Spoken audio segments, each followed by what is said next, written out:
this video might trigger some people, namely women, because it's the common theme of late, and it's feminism. But I can't help but think feminism really is just independence. It's just people have a habit of comparing constantly to make it a gender comparison. So where I get fed up is the gender bias. So when I pick up on it quite quick, and I just see it as people rounding on men, and it becomes this men-hating scheme. So what starts off as independence starts to become something a bit more sinister, and it just becomes ostracizing one gender to elevate another. And I can understand feeling restricted by men in every area of life, and I get it. But your societal role shouldn't be determined by your gender at all, so the comparison shouldn't exist. But look, I understand people not liking men, but it shouldn't go as far when you're growing into yourself, is that you're in a constant battle and comparison to men, because it doesn't help anything. Not every man is the same. And the argument I see quite often when feminists really start getting into it is when a man comes to defend themselves and they're not a horrible person. They say, well, we're not talking about all men, are we? I've seen that attitude so many times. It's like, well, the way you're wording it, the way you're presenting what you're saying, yeah, you are targeting all men. But you're saying that now, when you're challenged on it, all of a sudden, oh, there are exceptions. No, that's not the way you're showing it, though. These people, they never ever show that at all. It's always this headstrong anti-men scheme. I had a bit of an issue with my daughter yesterday. When I say an issue, she's the one that was getting all emotional, like getting defensive. She's the one that actually got really, really angry.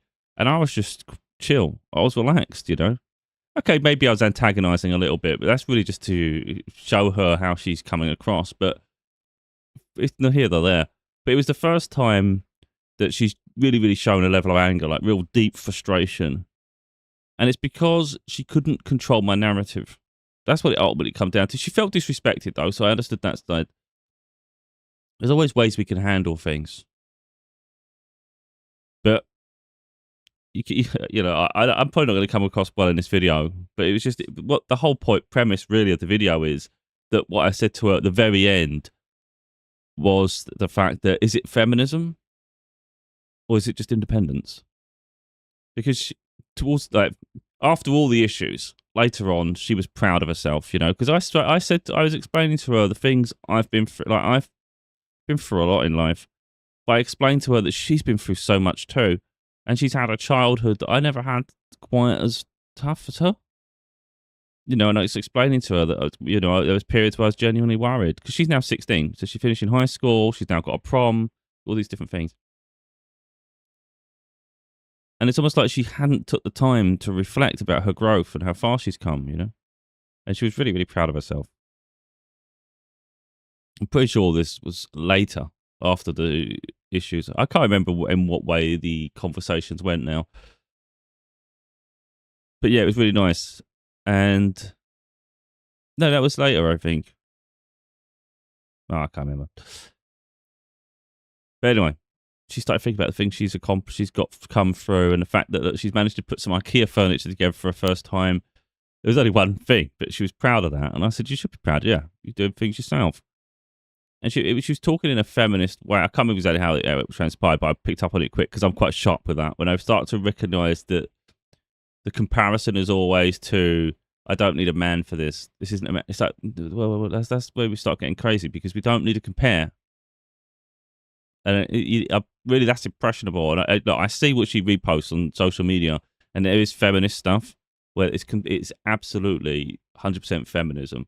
And there's nothing wrong with embracing femininity. Again, it's that constant comparison, though. To lean one way often means to target or attack or diminish another way. I just don't understand that. So what it is with me, I don't like gender bias. So it's not favouring men, it's not favouring women. It's just being people.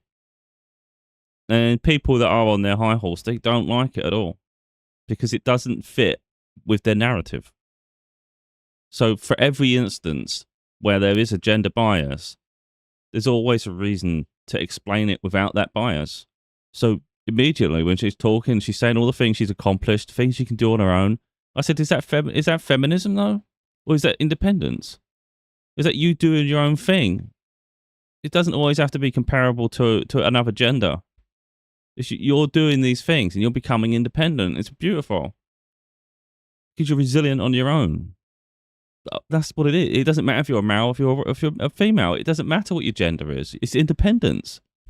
I'm a very strong, independent person myself. So it's like, now some people might think you're getting triggered by this. You get emotional. It's affecting you too much. It's up to you to work through that. It's not about you. But this is how they go about doing it, to manipulate the narrative again. I'm not emotional about it. I just pick up on it and then I just explain. How I'm talking here now is exactly what I was like with my daughter. I'm relaxed. I'm just sharing my opinion. And I don't really care when people come at me and they start getting really... Because most of the time it's people, they get so angry because you won't change your mind. And it's like, no, because I thought it through.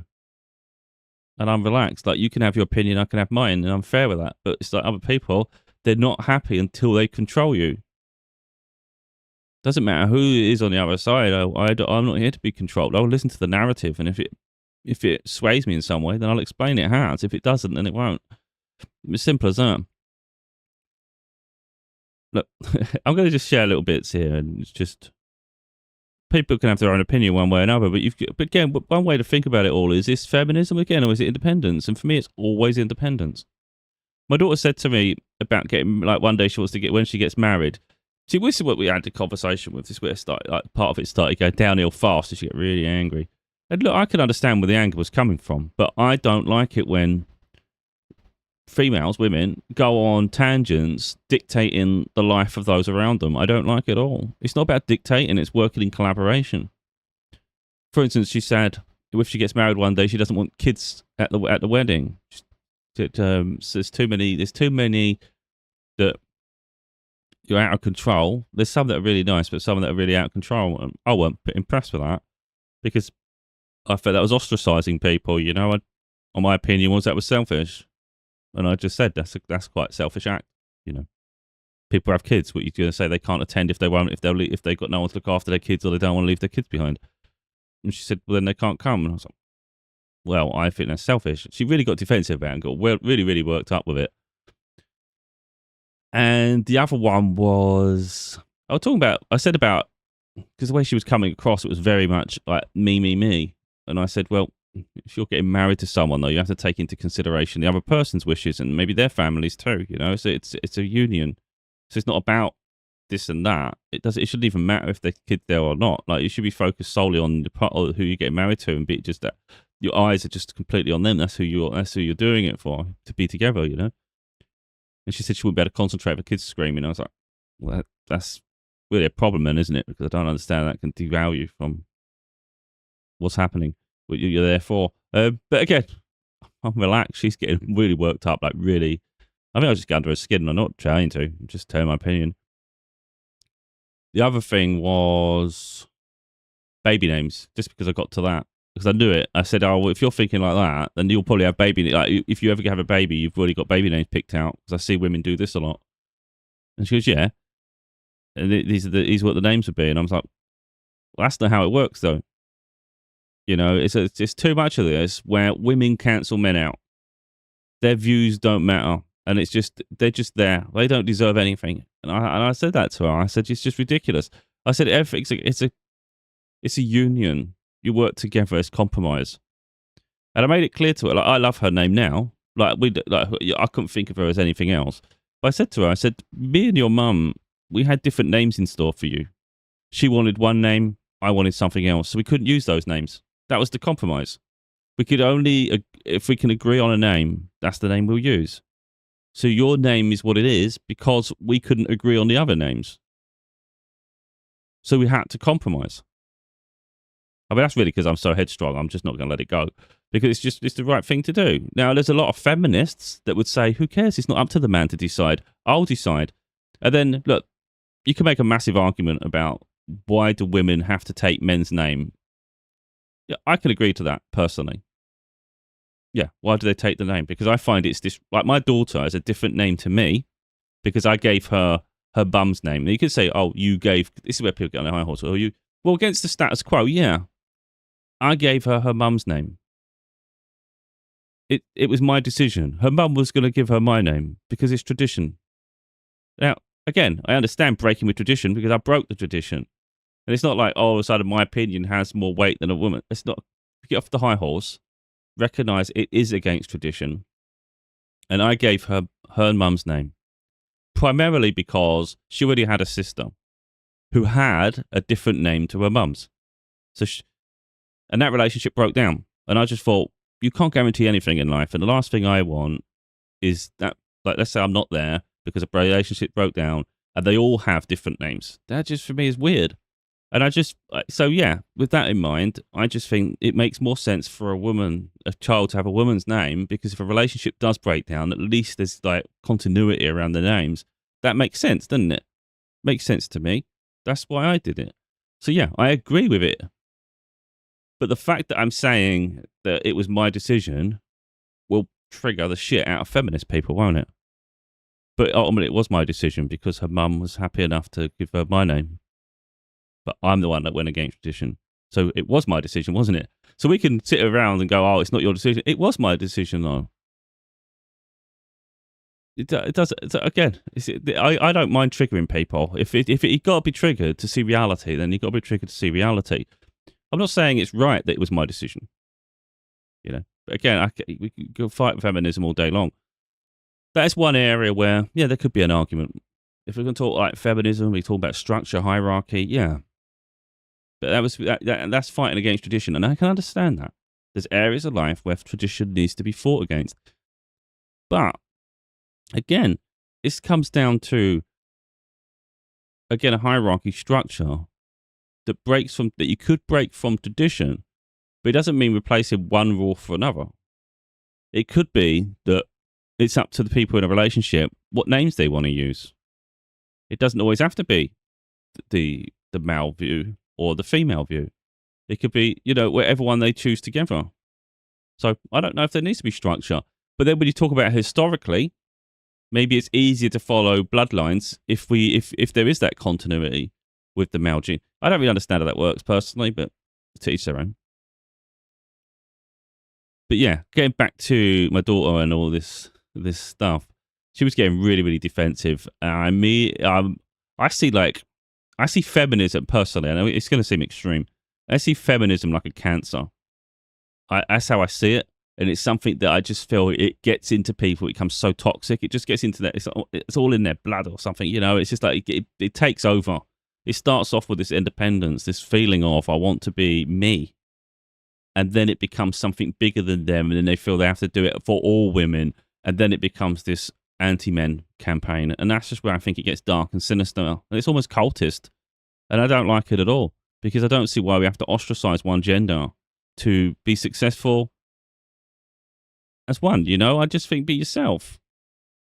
There shouldn't be this constant anti stuff. It's like the same with racism. It's the same thing. It's just constantly fighting against things. Now, people can have an opinion of me and go, oh, what an arsehole. And I can understand that. Because they're coming at it from an angle. It's just, it goes against everything, doesn't it? All my principles will go against their agendas. But, the things, I think this is where my daughter's had a little bit of an epiphany. She did apologise to me about an hour or so later. And maybe I don't know if she was expecting me to apologise, but for me, it wasn't something she really needed to apologise for. So I didn't feel I need to apologise. I was just fair in what I said. In fact, let me do it verbatim, because if I do it without, oh, for God's sake, what's this doing?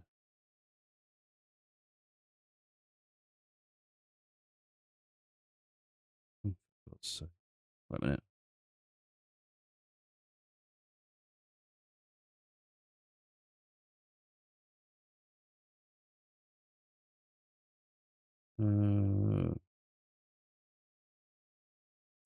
Well, I'll have to look at this in a minute. Let me just quickly do this. Right. So she said sorry for getting angry, and I've just put straight away, it's okay to be angry and okay to have a different opinion. The lesson is to stick by your conviction without allowing others' opinions to emotionally affect you. And then we had a FaceTime later. So we talked. No, we didn't even talk about it, to be honest. Didn't need to. But the point with it all is that she was getting just really, really angry, like genuinely. Like she was getting the angriest I've ever seen her, like so frustrated. She couldn't let it go. And she was getting really, really digging in. But for me, it was that feminism that was really getting into her and under her skin. And I just wouldn't change my opinion on things, you know. Primarily, it was the wedding thing, but then it escalated to the child name thing. It was so trivial to me. It was just an opinion. It was just a genuine opinion, and it bothered her that much. And I just thought, I don't understand how it bothers you that much. Like, my opinion on it, it's up to you. Because this is what I said to her. I said, if you're in a relationship, if you're getting married to someone, and you have an opinion that you don't want children at a wedding, and whoever you're getting married to also agrees to that, then that's between you two. Well, I think it doesn't matter, does it? Because it's between you two. I'm just saying, from my own opinion, I think it's rather selfish. And you're making a decision without even having their input. And then she started backtracking, which is what this feminism shit does. Because it gets on my nerves. It really does. Because it's like they don't stand on by their convictions. Once they're challenged once in the feminist movement, once they're challenged on something, they do backtrack slightly, trying to validate. And it's like, if you felt strongly enough about it, you'd stand by your convictions, wouldn't you? That's why I just said to her at the end, like, it's not about getting angry. You've got to learn to stand by your convictions, but not be affected by other people. Like, if you genuinely believe something, you know? Didn't see me getting all emotional and angry. I was just relaxed. And I didn't change my stance. So that's really where I see it, because all of a sudden she's saying that, well, I'm not saying that if I get married one day that the guy won't have an opinion, like be able to have an opinion, and and I said, no, that's not how you started. That's not what you said. That's not what you said. You said, this is what I'm having. I know she's young and she's impressionable and she's more likely to, she will change and grow and evolve and mature. But feminism really does have a stronghold on women's lives, especially when they start going down that path and they just start hating men. It just gets crazy to me. And things should be in collaboration. So it shouldn't be like men hating women and men trying to dominate women. It should be open and transparent. And I said to her straight up, and this is how strong I am on it. I said, I'm telling you now, and again, women, I don't care if people hate me. It just doesn't bother me. I'm just me. I'm always transparent, whether it bothers people or not. You can not like something of someone. It doesn't mean you have to hate them entirely. I'm not trying to tell people how to feel, but maybe I'm trying to educate to a degree. But it's okay to have a difference of opinion. That's my point. But I said to her, if a woman was trying to dominate me and dictate to me, it not being a fair, balanced relationship where things are done in equal measure, then I wouldn't even be with them. I said, so for instance, I mean, obviously at this stage, when you're talking about baby names and things like that, it's a bit harder, isn't it? Because most people come up with baby names when there's a pregnancy in place. So it's not like you can go, I refuse to have a child then, but you can have the child anyway. But it does put pressure on a relationship. Like, it's hard, isn't it? Because no one wants to break a family home. But if you're going to be that diminished early on, I don't see how that's a healthy collection anyway. You know, I think if I was being dominated, because I won't allow that. Women shouldn't be dominated, and men shouldn't be dominated. Again, life should be balanced. It shouldn't be this gender segregation, you know. But I said to her, I wouldn't put up with any of that. So let's not use the child one as a barometer of things, because that's a lot more personable, I think. It's a life affected. So it's not. You'd state your argument, but if let's say you're coming up with names and you're trying to be fair, and the woman just absolute, I'm having my names. I'm having the names I set from childhood, blah, blah, blah. And they don't budge on it. I mean, it's hard, isn't it? Do you leave a relationship for that? Because that's incredibly disrespectful. And it's all about them. And then that's what they're saying is, this is my child. Oh, it's not our child anymore. Okay. Well, then what sort of relationship is that going into it? You know, I think if you was really pushed to the side that you don't have any role to play, and they put, it's a bit segregated. I don't think you can have a relationship anyway, personally. It's about being fair, and respect. That's what it comes down to, a mutual respect. You either have a mutual respect or you consider yourself more superior than someone else. How's that healthy? So you establishing a hierarchy because you're so anti something else that you start to establish a hierarchy the other way. So how's that better? And that's where I see racism a lot. I see it as like, they want people want justice, but in the end they're seeking revenge. That's what it is. So, and I pick up on that quite quick. So that's exactly what it is. Because someone maybe feels ostracized, now they want to ostracize someone else to show that gender, in this sense, gender, want to show that gender persecution. How's it healthy? To repeat continual suffering, it makes no sense. Again, it should be like work together for things. So we take away the child side for a minute and go back into the wedding. If it was like some people say, oh, the wedding's all about the woman, but again, why is it all about the woman? Because some make it about themselves. So if I had a woman dictating every part of it and my opinion is invalid, it doesn't matter. I've been dreaming about this my whole life. This is how it's going to be. Well, it doesn't sound like I need to be there then, does it? You know, and I would end it. I would just end it all. Again, it's about mutual respect. Don't really care how people think about that. Because some people are, again, people are manipulative. So I know pretty much most angles of when I say anything, when I do anything. I know most angles of how people would come at me. And it's quite obvious how that argument would go. Well, that's really selfish then. If you're prepared to leave someone over that, then you never truly loved them. Well, if you're prepared to make decisions for everybody without even considering someone else's input, then what does that say about you? It's not respectful. It's incredibly disrespectful. You're marginalized and you're dictating. So if you genuinely love someone, you'd want to have their input. You would want it to be about you both. The reality is, the word I kept saying to my daughter is compromise. It's important to compromise. Otherwise, you're just dictating, and you might feel righteous in the fact that, you know, I wanted it this way, and if they're not prepared to budge, then they're not my person. And so you can have any argument you want, but it doesn't mean the person's going to put up with it. So this is where we was at a different, and this is where she was getting really, really angry. Like, she's getting really worked up. And I was relaxed. I'm like, you're the one getting worked up. I'm relaxed. And then she was just digging in deeper and deeper. And I was like, no, well, I'm relaxed. So this is my opinion. Because what it is, growing up, my daughter was my center of my world. And like, I'm going to show how she's important still. But I was just thinking, like, in terms of weddings, if anyone had said, oh, there's a wedding, like, we're having a wedding, we don't want any kids coming, I don't care who it is, I wouldn't be going to the wedding. Because I don't my daughter doesn't miss out. But she's not naughty, she's not crazy, she's not wild, she never has been, you know, and it had been fine.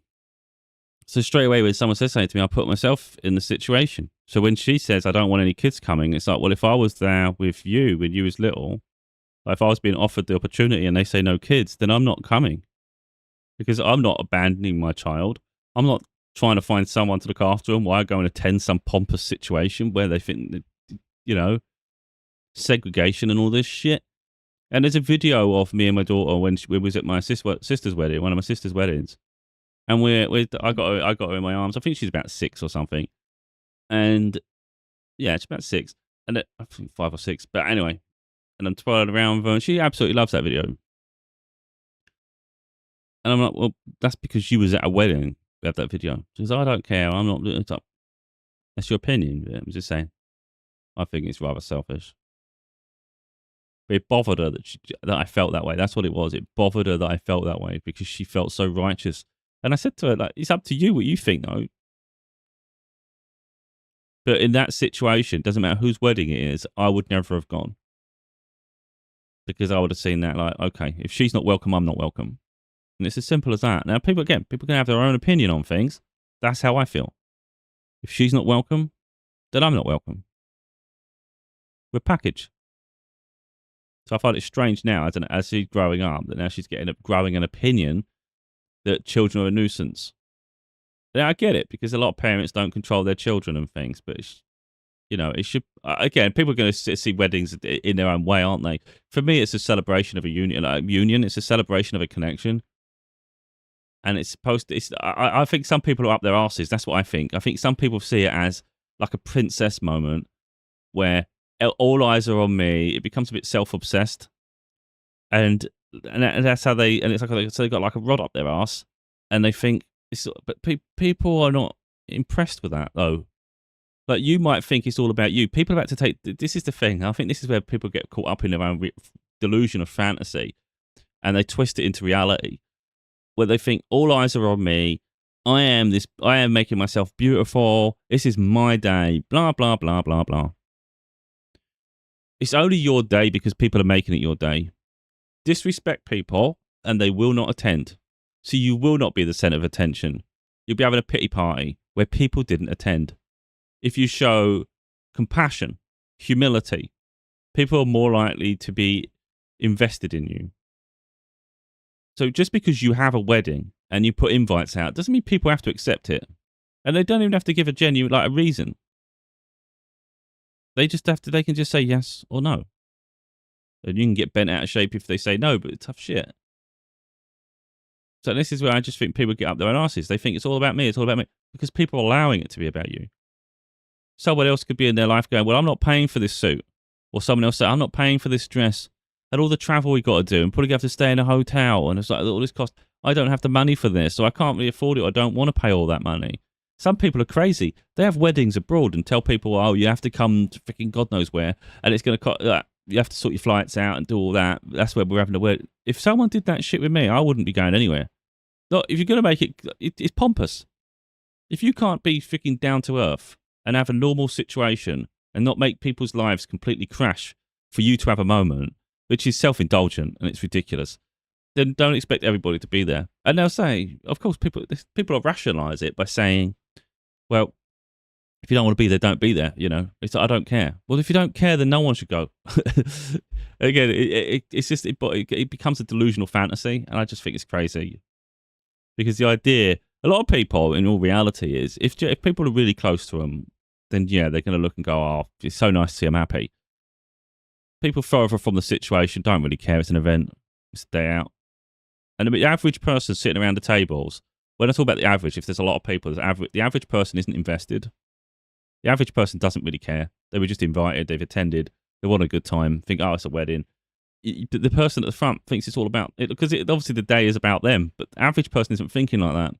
So you have to be grounded in reality and just focus on the person you're getting married to is the reason for this whole event in the first place. Anyway, so I just see this delusional thing where people just think it's all about life is all about them all the time, and it's like we all exist around each other, and then you try and give yourself a level of self-importance that goes beyond reality. It gets a bit dangerous because it gets to that like a psychosis where you just think, oh well, it has to be this way or it has to be that way, and people are lucky to be around me, so that's okay, but you're going to be lonely. And that's a different level. Like we're talking about independence. That's great if you're going to be independent and you accept the consequences. But when you talk about like movement, especially feminism, it's not accepting the consequences. It's getting defensive when it doesn't go your way. So they're not the same thing.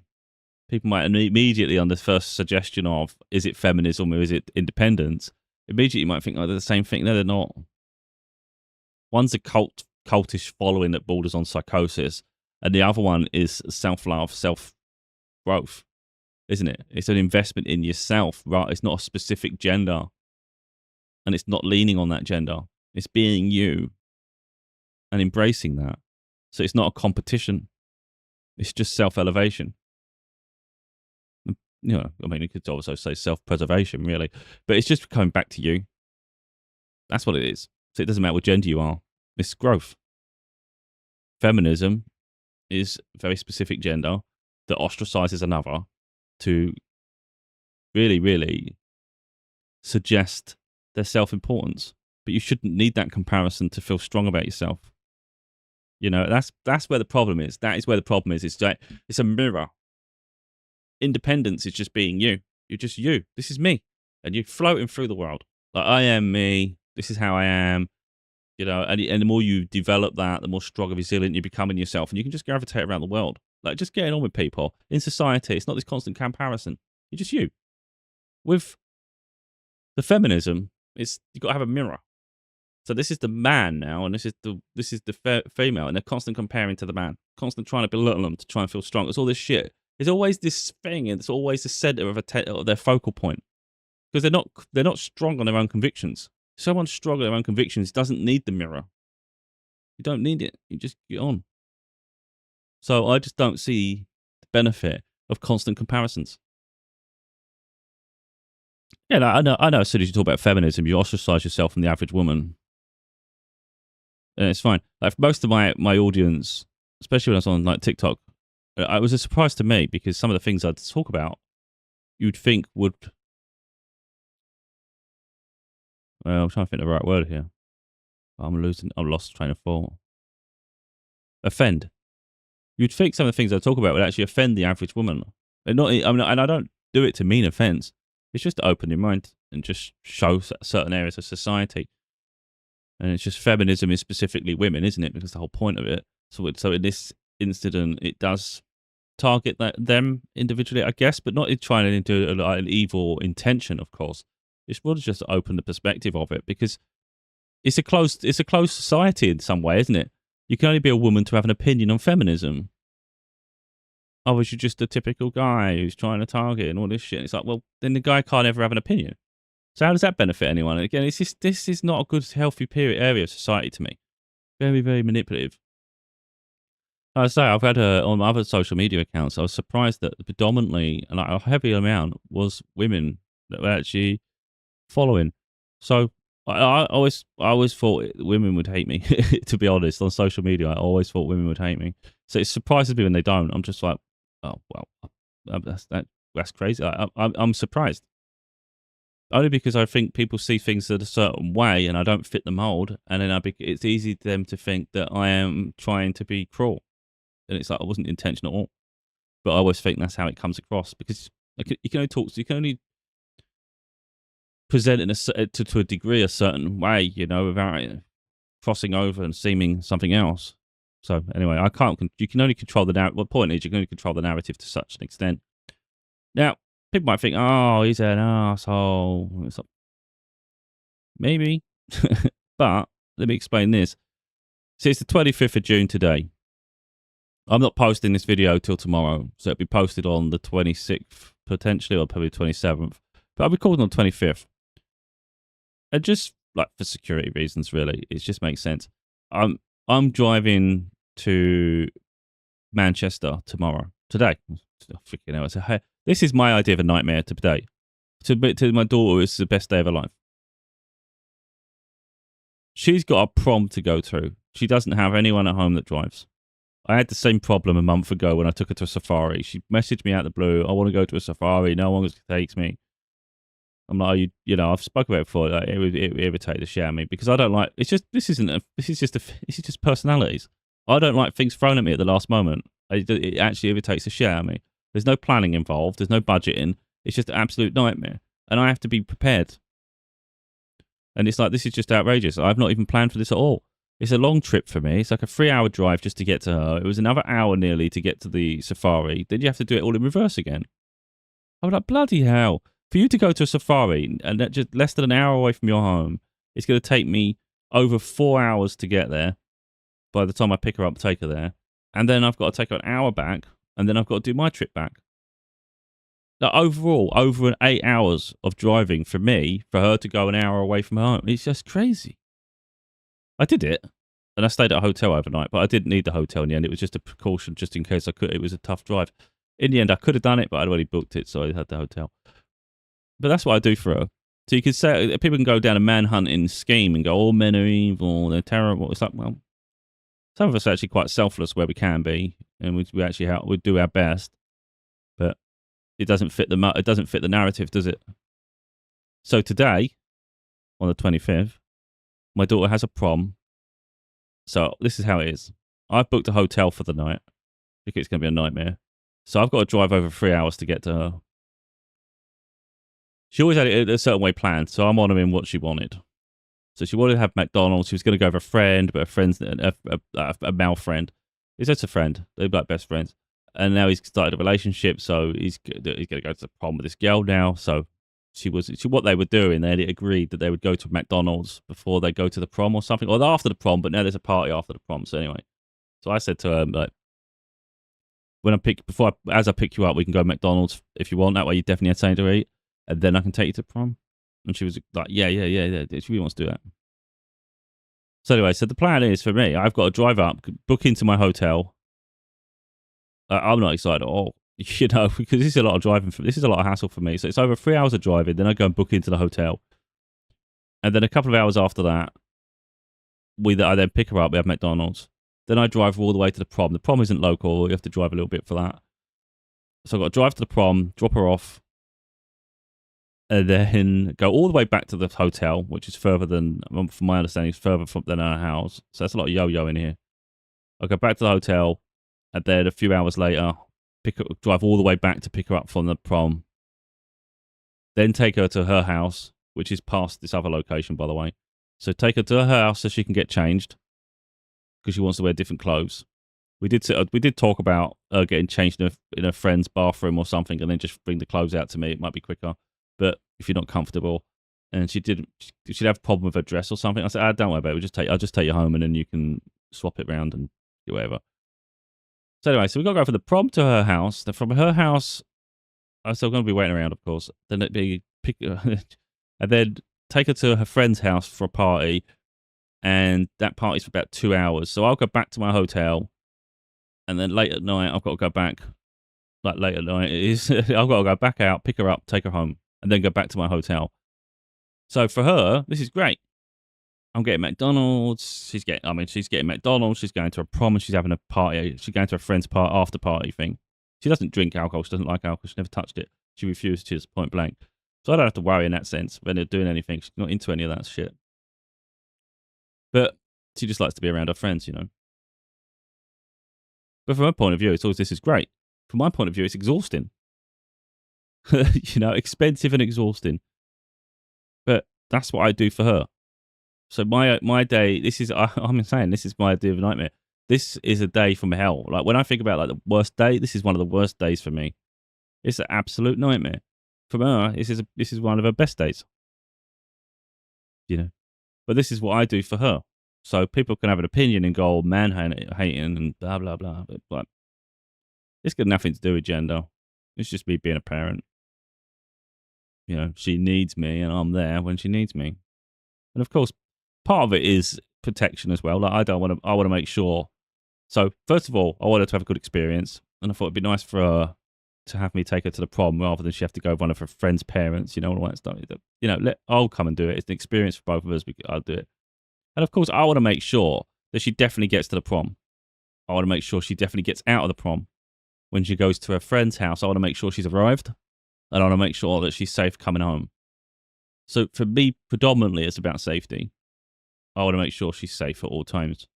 Now, I can't protect her whole life, but in a day that's a bit chaotic, you know, let's make it as safe as possible. And if it means I've got to keep going back and forth, then that's how my day's going to go, isn't it? But it is a nightmare. Absolutely nightmare. Like I say, people, if they haven't got this far, probably already judged me. But we can all have difference of opinions. That was my point to my daughter. Like, you know, you can have a different opinion to me, but it's about not getting emotional about it.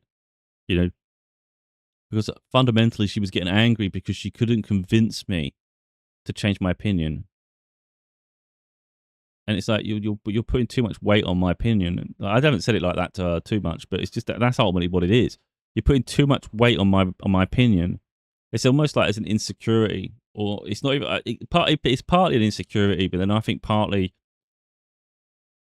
it's frustrating that you can't change the world around you, or you feel like someone's not listening. I think ultimately that's what it probably comes down to more, rather than trying to sort of force the narrative. I think it's like not feeling misunderstood, but I understood. I just didn't agree. It was simple as that. And so for me, it wasn't even a big deal. Like it's not that big a deal, is it? It's like if you ever get married, if someone ever gets married, it's about them. It's not about me. So what does it matter what my opinion is? And some people you could go as far as to say, well, you didn't need to give an opinion. It's like, well, then why the hell should anyone speak? If it's not okay for you to have an opinion, it's not okay for someone else to have an opinion. Then, and that's how I see life. You know, it's like don't treat people different. If someone can have an outlook and a view, then so can you. But I don't see why we have to get so emotional about it. That's the part that I didn't. I didn't. I'm good like that though. You know, other people. I've always had that where people get really worked up. They get really pent up and angry and frustrated and shit. I'm quite relaxed. I think people be surprised how relaxed I am. after what you would seem as an argument, I just immediately I was watching Lord of the Rings extended edition on a 4K Blu-ray. I was enjoying myself. She called me in the middle of this. God damn, can I not just get through a film? She calls me a lot, and I was like, So as soon as she she was really angry. She said, I'm going to go now. She doesn't know. She's never done that before. I was like, okay, that's up to you. Because I'm going. And then she hung up, and I was, well, and I just carried on watching the film. And I was really into that. I can switch quite comfortably because I'm comfortable with my convictions. I'm comfortable how I navigate through things. That's not suggesting I'm right in every circumstance. It's not to say that. I'm comfortable though. I'm comfortable that I've covered things in the best way I possibly can, and I stand by what I say. So yeah, but I think the big problem for her is knowing now that if she ever has a wedding, but again, this is things you got to let go. Don't worry about what people think. Even what I think, who cares? But if it bothers you what I think, then it's going to bother her there, isn't it? Because she'll know that I think it's quite rude to tell people She was Googling it. Is it respectful or something like that? To have a child-free wedding. And it's like, yeah, it's really popular. I said, yeah, because they're all selfish. All the ones that are making it popular are the selfish ones. So you're trying to justify through AI, because that's who's giving you the answer. Because those who have put in their information, they've told their stories, they've been selfish. I don't want. They think they're better than children. Children don't matter. It's like, no, everybody was a child at one point, and I made the point that wouldn't it be nice for children to witness people in happy relationships and things and getting married? It gives them something to hope for. You shouldn't alienate. But she just couldn't get her head around someone screaming, a child screaming or something. And I said, well, it depends how many people you invite in. Of course, the more people you invite, the more chance there is for chaos because it just gets more widespread, doesn't it? But if it's more people close to you, you would know roughly what the people are like, whether they have out of control children, whether they're really, really young and all that stuff. But I just don't really see the point of alienating people. I can't, because in my head, it doesn't make sense. If I'm there to get married, it's a union between you and someone else, and it's supposed to be those closest to you are witness. That's what it should be. It shouldn't be about, can you not bring that one with you? And if you can't bring them, can you just stay back? Well, this doesn't make sense. You're just cherry picking people then, like beyond what is normal. Like, does it really matter if a child's if a mother, let's say a mother, it could be a father, it doesn't matter. But I'm just picturing like a mother with a child on their lap, like maybe they're a really young infant, and they're trying to keep them under control. They might be really young and they've got to give them a bottle to feed and stuff, and you're just trying to get on with it. It's like, does that really put you off getting married? Come on. If you're in love with someone, you're in love with them, and it doesn't matter what's around. To that extent, I just think for me, it just gets pompous, and it's just like, what we're doing. It's almost like a fashion contest. That's what it feels like to me. So it gets a bit, pompous. I just feel like people are stuck up. I don't like stuck up people, pretentious people. I hate it.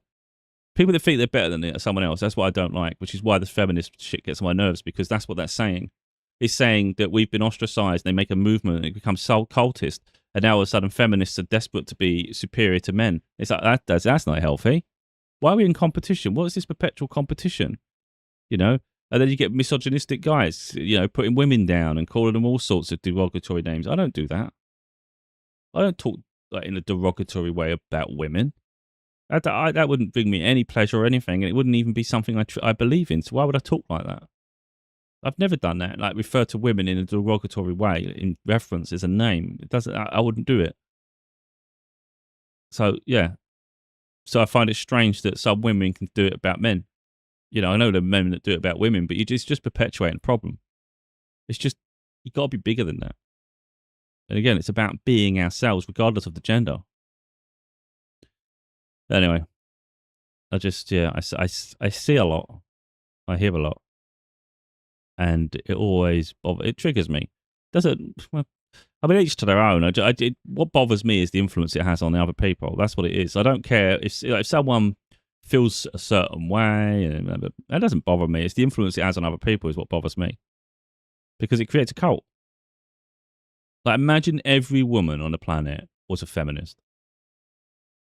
And it's like, it goes beyond being feminine. That's the thing, because women are innately feminine anyway. Not every woman, because you can get masculine women as well. But ultimately, predominantly, women are feminine by nature. So you don't need a feminist movement to be feminine. You're already feminine. So then be yourself, and then you become independent. Because you're not influenced by the outside world. You are you. So why do we have to label it anything other than I am me? I don't get it. So if I just see, if I ever hear the word feminism, in all honesty, I like this will really piss some people off. I just picture a load of deranged women on a man-hating spree, defining themselves by men. They really are, because their status is sort of quantified by men, because they're always in comparison with and always in competition with. So I don't see how that's beneficial at all, personally. So yeah, I just think feminists, when I hear them, I just think, oh my God, you're delusional. Absolutely delusional, because you've gone too far. You've lost sight of really your own growth to the point where now it's a battle. So when I think of feminism, I picture it's like women desperate to be noticed as them, losing their identity to a non-existent battle.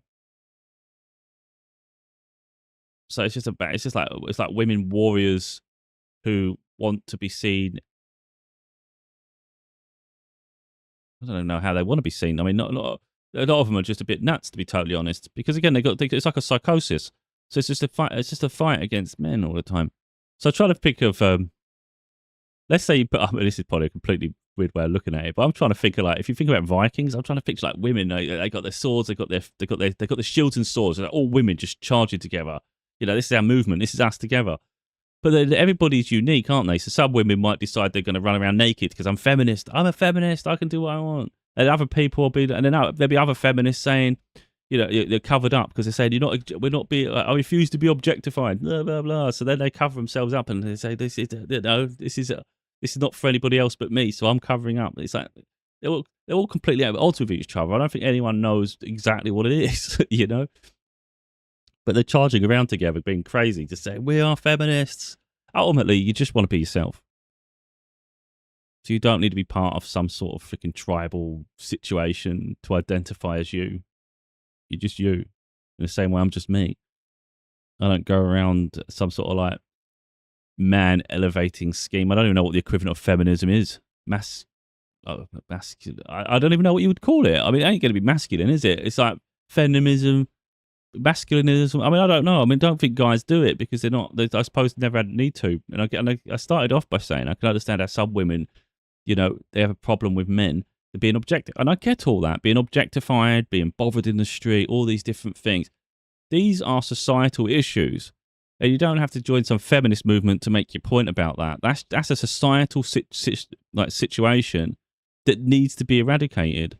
Doesn't matter your gender. People should not be objectified in the street, harassed or anything. So it's not about joining some feminism movement to make that statement. That's just a general statement. And it's something that needs to change. That's not acceptable.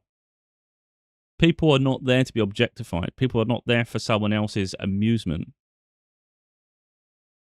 or self-gratification. And that's where some people are delusional and they do live in some sort of weird way where they have a superiority complex that there's no rational reason as to why they even have that, and they do objectify.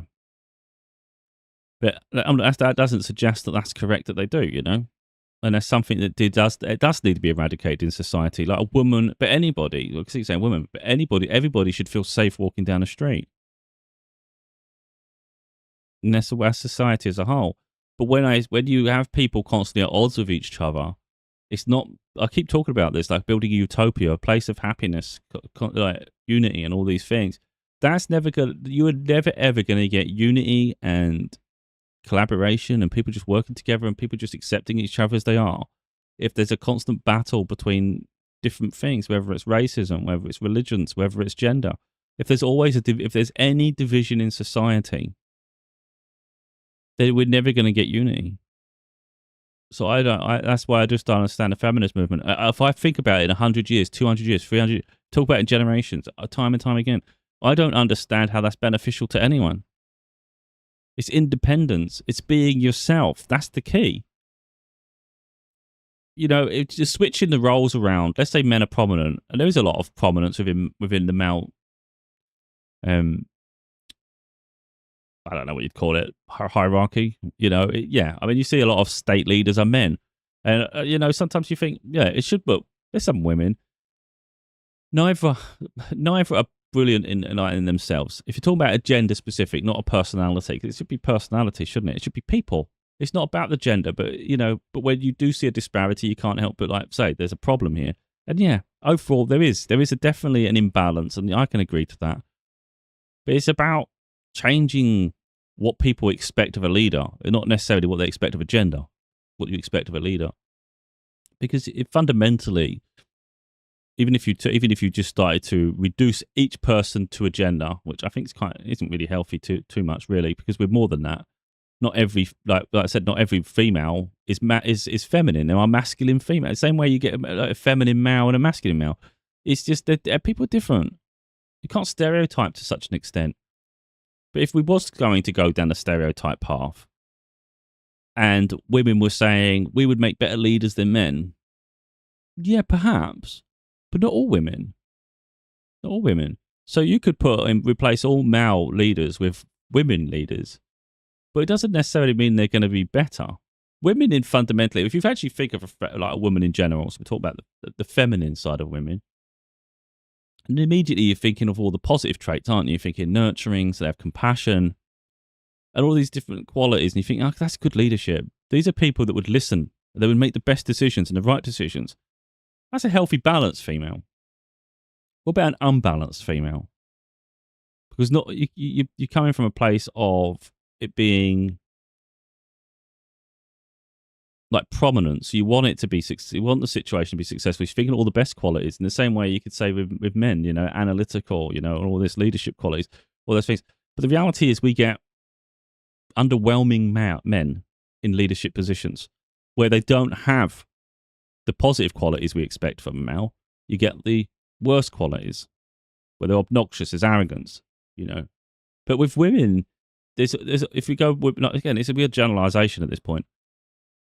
But women can be quite petty. They can be spiteful, vindictive, manipulative. If we talk about negative traits now, this isn't to say all women would be like that, but the reality is if you used to replace all men with all women, you don't know what side of women you're going to get. You will get some incredibly beautiful, compassionate, caring women in charge who deeply care about their people. But you'll also get some who think the sun shines out their arse, to be totally honest.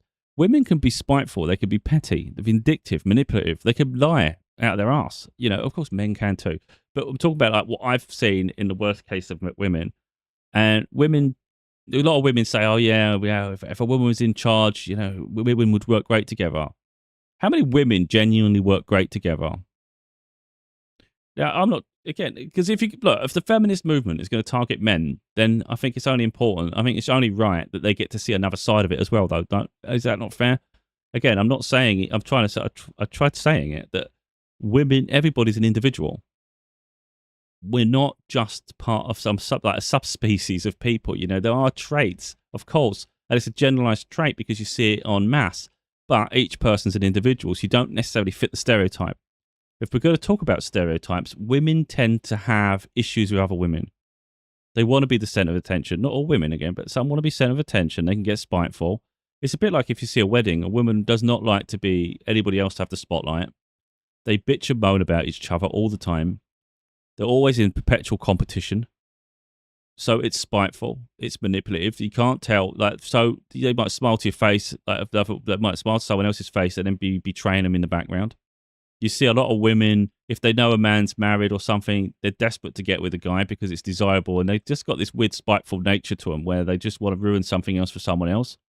Now, so, I can understand women getting defensive at this point because not all are the same, but it happens. So if you've got these spiteful, vindictive women, and it's all right to think you're not like that, but just think about other women, though. These people exist. Again, there's arsehole guys exist too, don't get that wrong. But the point is, if we was to replace all men with women, and some of these women were like this, how chaotic would that be? And we've seen it even through the royal family in the UK, in England, where we've I don't know exactly which ones, because we've had like Queen Elizabeth, we have Queen Victoria. I'm not sure all the queens, but I'm pretty sure one of them, I don't know which one. I think one was quite mean, like really, really cruel. Because some could be crazy with power. So you don't, not everybody's going to behave in the same way. And so does it become a gender thing, or does it just become a personality thing? So I don't think en masse replacing everybody with a specific gender is the answer at all. Because you're going to get, each individual is going to have a different trait. And the reality is power gets to people's heads. That's the real worry, isn't it? Does someone change with power? You know when they got power. But I think you can see the warning signs leading up to it, to be totally honest. Now, I didn't expect to be doing a video at 55 minutes. I thought this is going to be a 10-minute job at the most. So it's been a bit of a rant. I don't feel I've backtracked as much as I could have done, because I do that sometimes. I start backtracking, trying to appease people. I did towards the end there, because look, I understand how spiteful it can come across if you start to label and generalize. That's why I don't like it, though. But I felt it was really important. If you're going to generalize, this feminist movement is a generalization of now men, and it's just putting everybody in the same box, saying they're all the same. How's that healthy? So, like, as a male, I don't like that, because I don't like that generalization. It's not fair, and it's just looking at the world in a very unbalanced way, and rather unhealed, actually. So, where I've picked up on the women's traits, I also did say before that the beautiful traits they have too. And it'd be nice if the world was just balanced and we just pick someone for their qualities to lead by example. It doesn't have to be a gender. And it's like everybody realistically, everybody has the potential to share characteristics. So there'd be women who are not only intelligent, but they're analytical and all these things, but they have compassion. There'd be incredible women who have features that cross over into the male territory of what we expect from a man. So they have that independence, they have that resilience, and all these different things. They become a powerhouse. But guess what? There'll be guys that are just like that too, who have that female, feminine, compassion, nurturing side. And they also have all that masculine. So they have a mixture of both. So again, it all becomes down to, I don't like it when there's a gender hate on either side. I don't like men putting women down. I don't like women putting men down. It's just not healthy. It doesn't help anyone. So is it feminism or is it independence? It should be independence, shouldn't it? Everybody should be leading on themselves, be the best version of themselves, and it not be a competition on a regular basis. I understand there's issues in society that need to be spoke about. But again, these are societal issues rather than a specific movement. It doesn't have to be typified to a specific gender, because people are harassed left, right, and center. This is what people don't. I see it so many times where someone says something and then someone else gives an example back, and then women, a lot of time, like I'm talking about in the women's side of things, they get so defensive to men. And they go, oh, it's not about you, or this isn't about that, or it's like this. And it's just like, it's crazy to me. And I just don't understand why it's always got to be a target of men to get your point across. So to me, that just loses potency. If you've got a message that you're trying to share, and you want change in society in some way, but you hide it behind a movement against men, or men are the problem, I just think you lose a lot of power in that, because you're ostracizing a whole gender. Whereas if you can be inclusive and make it a more generalized statement, all of a sudden you've got men and women both engaging, both seeing as a problem. But if you say men are the problem, then it's only women who are the only ones with the voice. Because men are no longer interested because they've been targeted. So it doesn't help. That's why I always look and think, you've just ostracized.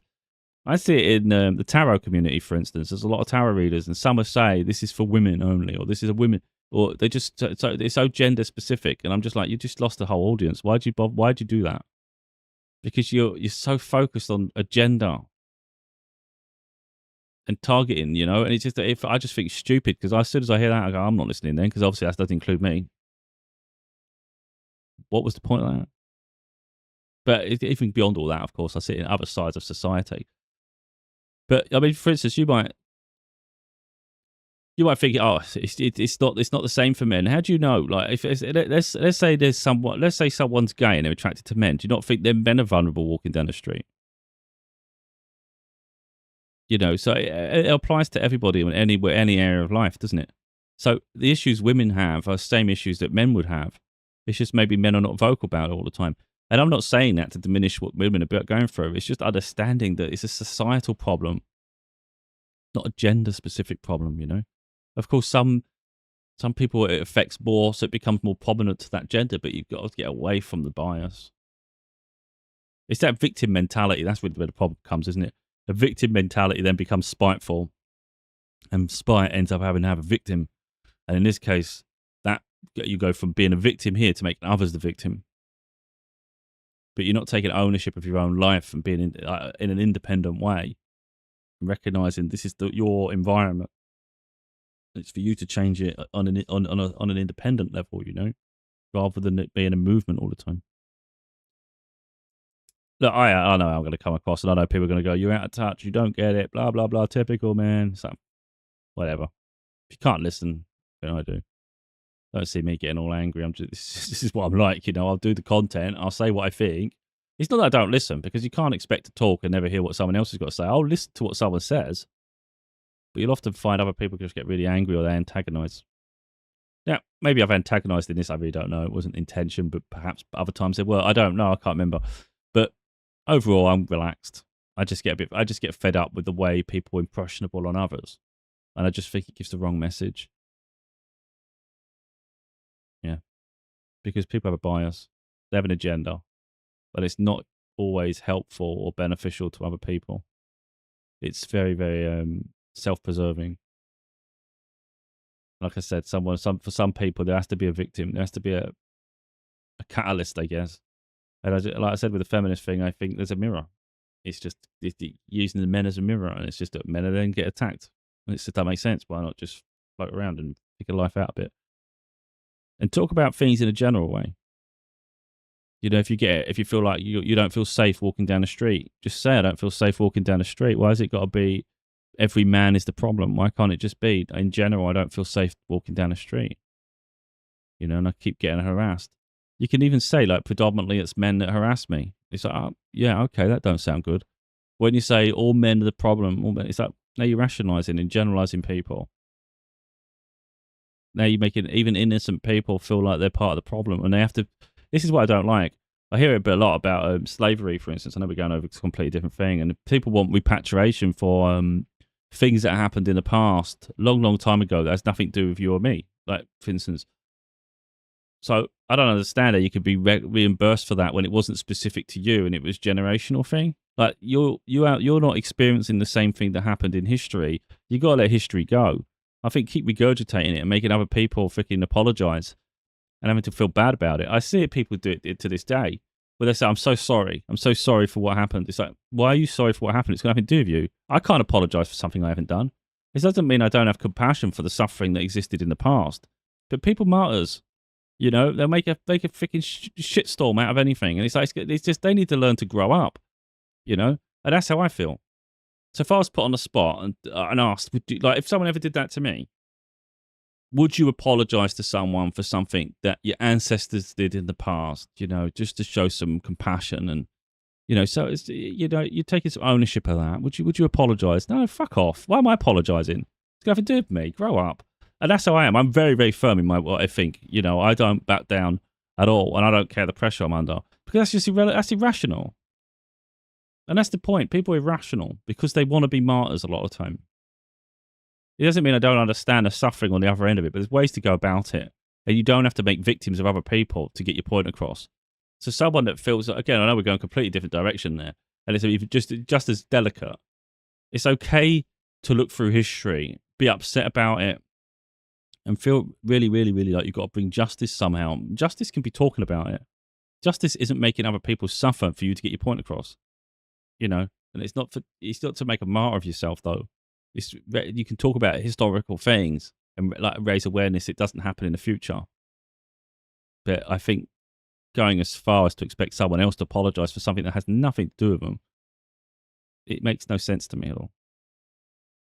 And I just find there's a lot of that happens, where I think in the media, especially because they like to create news, they put pressure on people, don't they, to expect them to behave in a certain way to fit a narrative. And it's like, yeah, well, the narrative doesn't make sense.